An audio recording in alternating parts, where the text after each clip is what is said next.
Obviously, when talking about horror games, the question comes up, what even are horror games? And first of all, what is horror? It's a very open question. Sorry to interrupt you, but your stream is black. Stream is black. It's black? Oh yeah, black screen. Yeah, it is. Why is it black? Thank you. Could it because of Ah, the yeah, screen? of course. That was Sorry. for sure. Okay, back to this very important slide that has nearly nothing on it.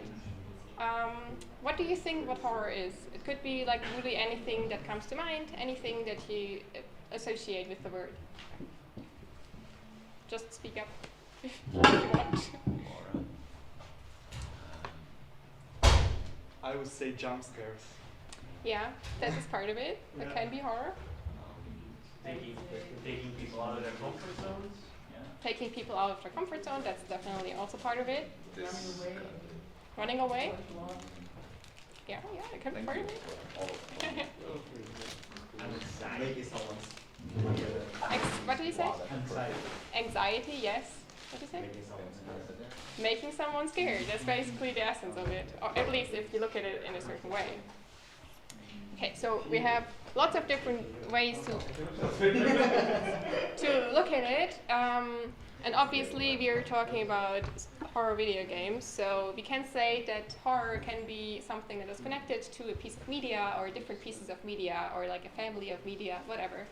For example, books or movies or video games or anything in between. Real life? Like real life when the stream doesn't work and you're Yeah, late? that too. It That's also can horror. be very similar. anxiety. I actually have, for example, a lot of anxiety and horror similar feelings when playing Among Us, which is kind of ridiculous because it's a fun game, right? But if you're the imposter and you need to tell people that you're not the imposter, it's, well, for me at least, it's a very specific feeling of fear and anticipation, I guess.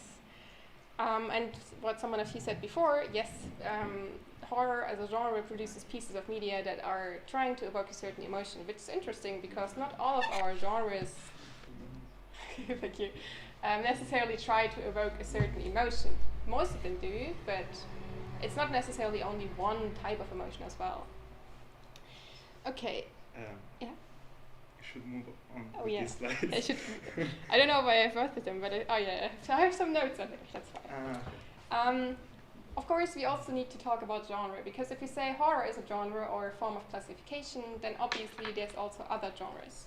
If you look at, I don't know, horror games versus RPGs, obviously it's a different kind of, because we don't necessarily say we evoke a certain emotion with RPGs, but it's a different kind of game because we know, looking at different conventions, that it is.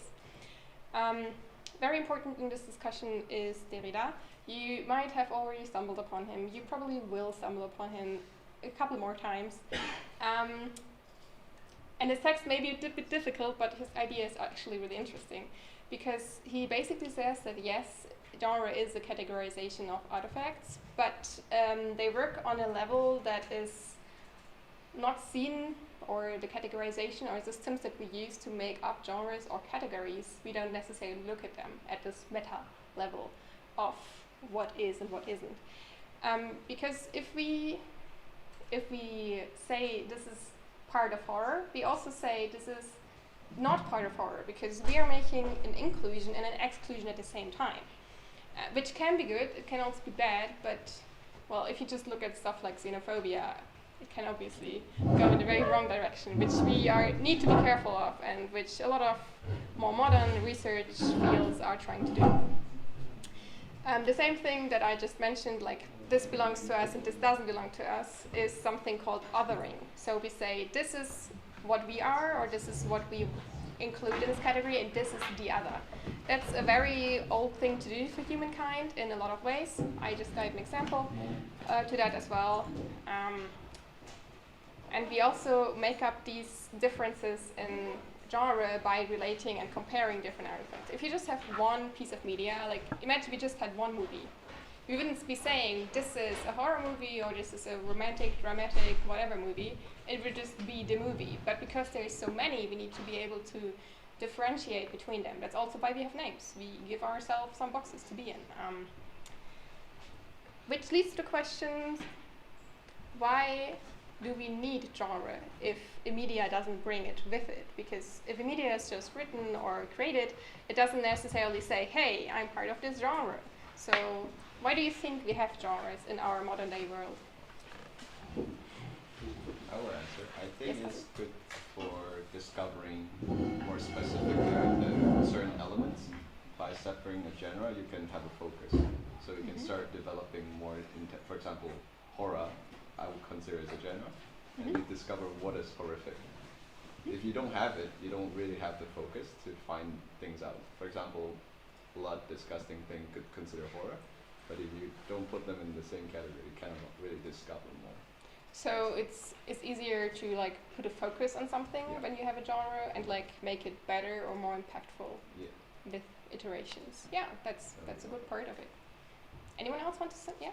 I mean, I think primarily for communication's sake, because if I can say, okay, that's a horror movie, everybody or most people will know, okay, it's somewhere in that area of movie, maybe not specifically what I would say is a horror movie, but at least close to that.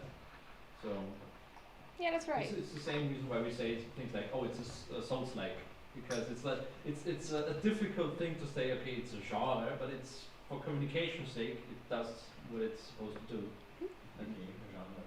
Yeah, it basically became a genre, but it's still like more of basic framework than a genre, because you have much more prerequisition stuff you need to have a Souls one than like a horror game.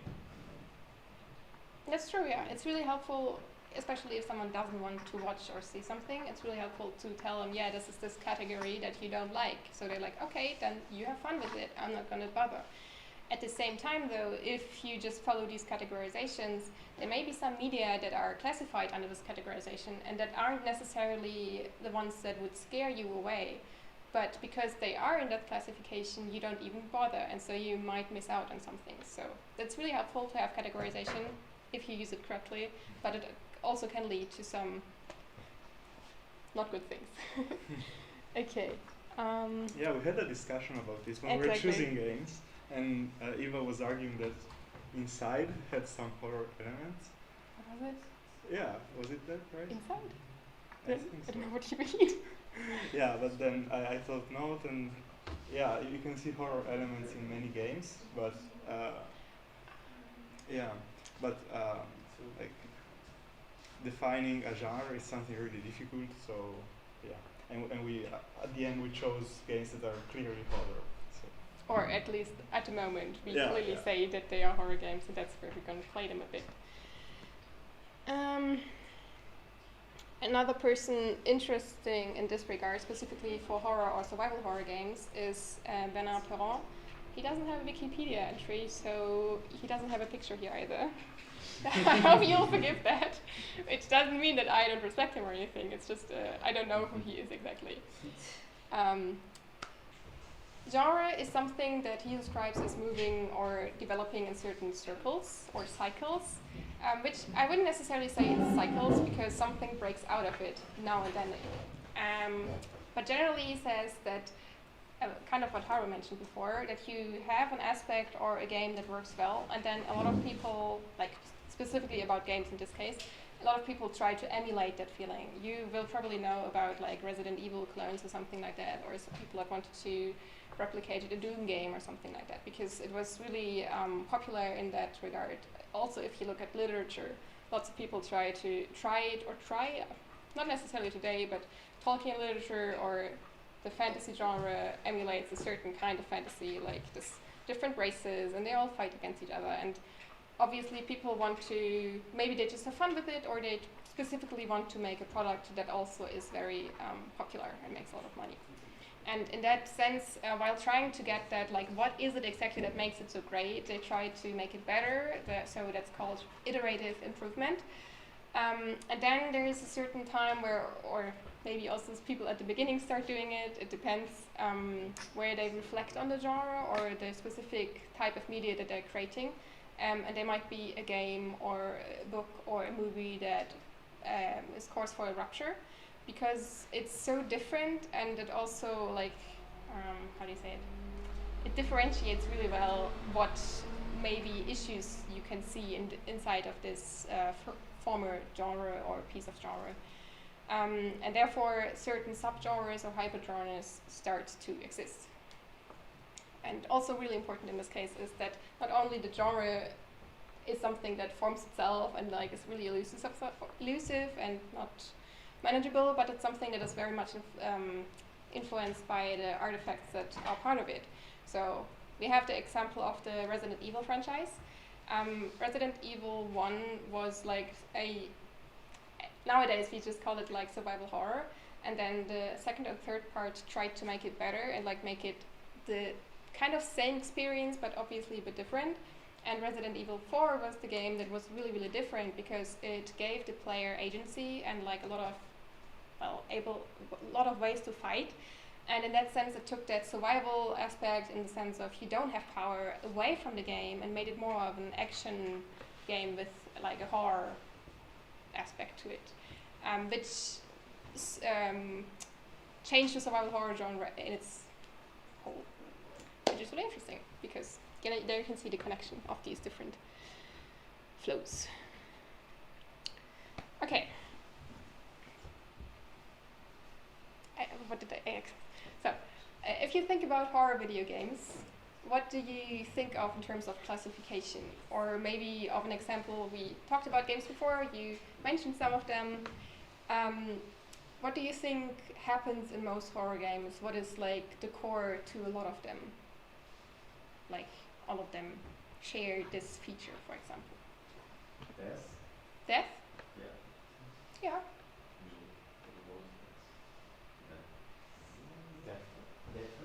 Yeah. D-E-A-T-H. Yeah, either yourself as a player die or the surroundings, maybe you're on the graveyard or something. Death is all around you in a sense, or can be. Tension. Tension? Yes, very much. Making people uncomfortable. Wonderful. Solitude. Solitude. What about Phasmophobia? Yeah. But that's double scary if you're all alone in the house. That's true. Someone also wrote in the chat, when you have to pay to win.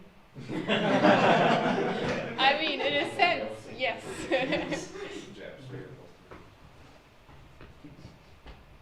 Sometimes helplessness in those cases when we can fight, unlike using it. Absolutely. If you look at like the earliest games, they specifically try to make a difference so that you're not a hero, but that you are, well, not a hero at all, and like everything is set against you. And fighting against most monsters in at least classic horror games is probably not the smartest way to go, but there's differences, of course. Anyone else want to say anything? A lot of subverting expectations, basically, because oftentimes it's a lot of like information A is presented to the player and then it's subverted later on and then subverted again and again. And like Resident Evil does it a lot, especially in the newer ones. They again reinvented the whole, okay, you have a gun but it's still scary. You have like, you're safe but you're not safe. Dead Space does a good job with the safe spaces they provide, with the safe rooms, and then later on subverting that, oh, you're not safe in there, and a lot of stuff like that really works well. That's also connected to another big thing that you're going to see in the slides in a second, which is a lack of power, of knowledge, and something else. So you, especially if it changes, it's never really giving you the time of day. Like even if you think something is safe, then it isn't, or something is true, then it isn't. So it's really unreliable, and you don't really know what the truth is. Anyone else want to say? You can. Well, I think one keyword is disempowerment. Yes. And It's a it's really good something we one. talked about, and you also mentioned with other words, but yeah, I think that's the keyword. While in most games, which are not horror or survival, you have like, you build up and become stronger and stronger, and you kill a lot of enemies. Often in horror, you're weaker than your enemies, and you have to rely on other resources to survive. Yeah, that's Clock Tower, for example. It's really funny actually, with all these categorizations you can also apply to a lot of games that absolutely are in horror games. Like there's games that have all of these categorizations that absolutely are in horror games. literature, yeah. Oh yeah. I think that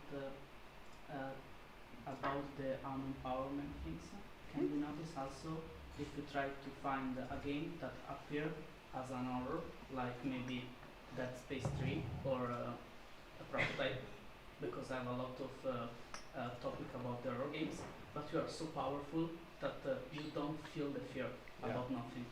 Maybe it's really evident when you try to do something in this game, but also games that are not designed like an horror can become really fast an horror without the right knowledge, like Subnautica, that play with thalassophobia.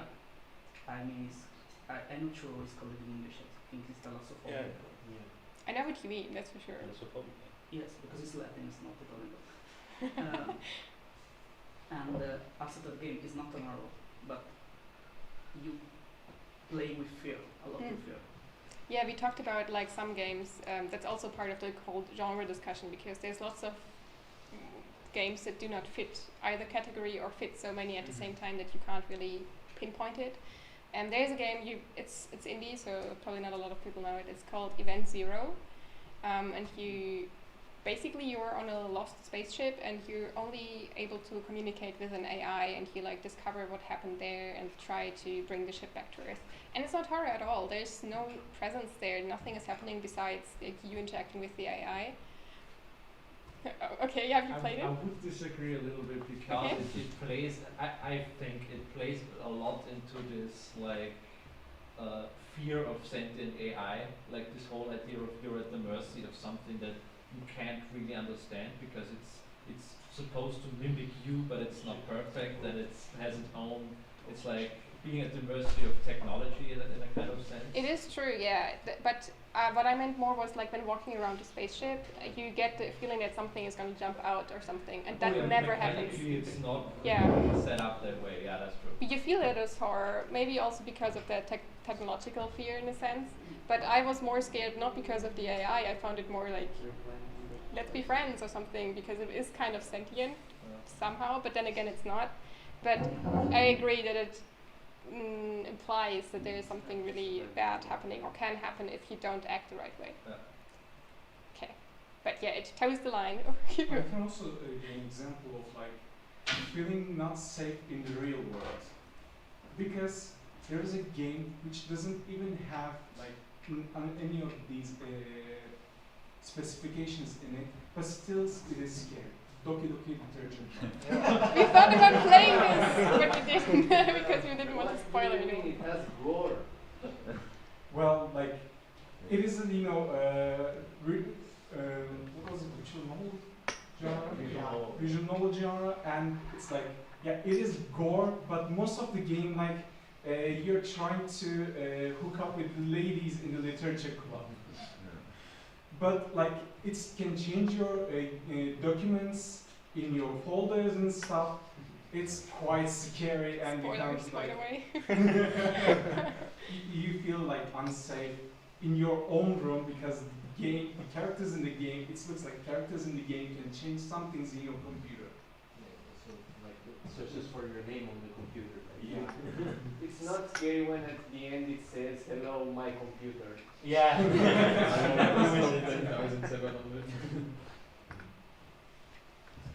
Yeah, we didn't decide to play this today because it has a very long stretch of not really anything happening, and we didn't want to spoil anyone. But well. Yeah, you have to speak about it. Yeah. Okay, yeah, we talked about most of this. Also, something that I mentioned in the beginning: horror is trying to make you feel something. It's mostly about the atmosphere. There's also an argument to be made about why so many indie games make horror games or made horror games, because they are in a sense easier to produce than other games, because it's mostly about how, in a sense, I didn't say I didn't say always, but it's a bit stripped back, and you can play with a lot of like lack of knowledge, lack of power, lack of anything basically, and you can make it dark, which is really helpful if you don't want shaders or something. Anyways, it also has a lot of jump scares, anticipation. We talked about actually any of this. Yeah, and the subgenres that can come out of it are very diverse. And we're mostly going to talk about psychological and survival horror games today, or play them. We talked about the shortage of resources, and yeah, I think we kind of mentioned it, that there's like supernatural stuff happening, or like technology playing with you, or at least you having a feeling to be being played with, but yeah, that's mostly it. We don't have to talk too deep about this, but it's actually really interesting to think about, like, why are video horror games good as a media piece to convey horror?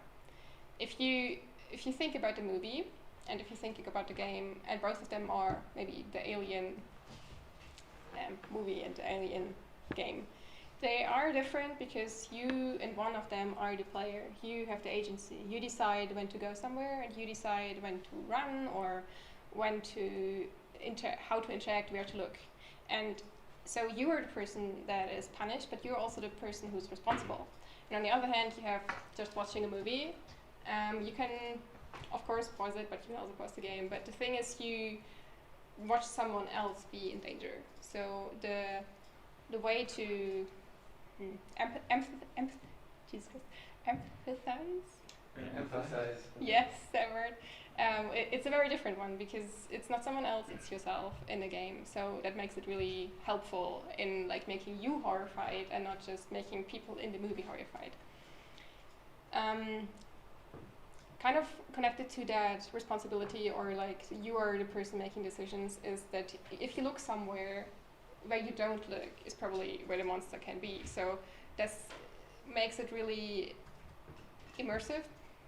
This is a loaded term, but you're not able to back out of something, and you're the person who can be reacted to by the system itself, because there's also video games, or specifically horror video games, that change or unlock behavior depending on your behavior. So if you do something a certain amount of times, then the game will respond with its AI and its monster, which we may be seeing soon.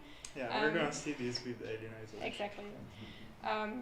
So that you feel that something is really changing because of what you did, and not just like small things that you are able to switch off and on a light, but the behavior of something that is kind of sentient, at least in the game. Yeah, the key emotions that at least this author, Richard Rouse, argues video games are able to convey, and the feelings that horror games or horror as a genre want to evoke are tension and fear, and so it fits really well together to put like horror and video games and interactivity together. And also we have something called the uncanny valley.